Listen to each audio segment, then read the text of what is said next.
नमस्कार. Digital Maharashtra news चॅनेलमध्ये आपणा सर्वांचं पुन्हा एकदा स्वागत.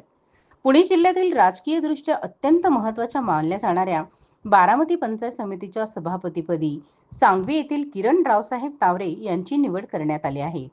उपसभापतीपदी गुणवडी पंचायत समिती गणातील शुभांगी सुनील आगवणे यांची निवड जाहीर करण्यात आली आहे. या निवडीकडे बारामती तालुक्यातील राजकीय वर्तुळाचे विशेष लक्ष लागले होते.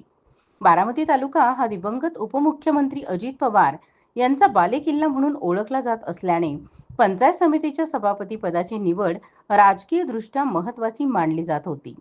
अखेर सांगवी येथील किरण तावरे यांच्या नावावर शिक्कामोर्तब करण्यात आले. किरण तावरे हे पणदरे या गटातून पंचायत समितीसाठी निवडून आले आहेत. स्थानिक पातळीवर संघटन कौशल्य, राजकीय अनुभव आणि कार्यकर्त्यांशी असलेला त्यांचा संपर्क या पार्श्वभूमीवर त्यांच्यावर सभापती पदाची जबाबदारी सोपवण्यात आल्याचे बोलले जात आहे. पंचायत समितीच्या माध्यमातून ग्रामीण भागातील विकास कामांना गती देण्याचे मोठे आव्हान आता त्यांच्या समोर असणार आहे. किरण तावरे यांनी यापूर्वी राष्ट्रवादी काँग्रेस पक्षाच्या वतीने संजय गांधी निराधार योजना समितीचे अध्यक्ष म्हणून काम पाहिले आहे. तसेच त्यांच्या पत्नी मीनाक्षी तावरे यापूर्वी जिल्हा परिषद सदस्य म्हणून कार्यरत होत्या. त्यामुळे तावरे कुटुंबाला स्थानिक राजकारणाचा मोठा अनुभव असल्याचे मानले जाते.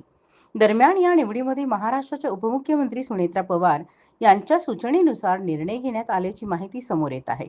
त्यामुळे या निवडीमुळे बारामती तालुक्यातील राजकीय समीकरणांमध्येही चर्चेला उधाण आले आहे. अशाच काही घडामोडी पाहण्यासाठी आपण पाहत रहा डिजिटल महाराष्ट्र न्यूज चॅनेल. धन्यवाद.